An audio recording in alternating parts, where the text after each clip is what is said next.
Depression হঠাৎ আসে না। অনেক সময় আমরা ছোট, ছোট চিহ্নগুলো ইগনোর করি। যেমন আগের মতো যদি খুশি না লাগে অথবা অনেকের অতিরিক্ত ঘুমের সমস্যা হয় এবং অনেকের একদম নির্ঘুম রাত কাটে। অনেক কিছুতে আমরা মনোযোগ দিতে পারি না, মনোযোগ কমে যায়। সবকিছুতেই আগ্রহ হারিয়ে ফেলে অনেকে। এর সমাধানটা কি? এর সকল কাজের একটা রুটিন ফলো করুন। ছোট, ছোট লক্ষ্য স্থির করে ধাপে, ধাপে এগোবো।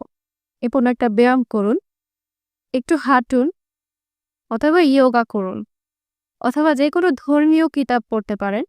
যার কাছে আপনি নিরাপদ এরকম কারোর সাথে খোলামেলা কথা বলুন। ছোট, ছোট আনন্দের মুহূর্তগুলো উপভোগ করুন। মনে রাখবেন এই চিহ্নগুলো উপেক্ষা করলে কিন্তু সমস্যা বাড়বে।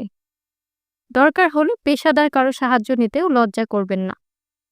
ছোট, ছোট চিহ্নগুলো চিনে পদক্ষেপ নিলে জীবন দেখবেন আবার শান্তি ও আনন্দে ভরে উঠবে।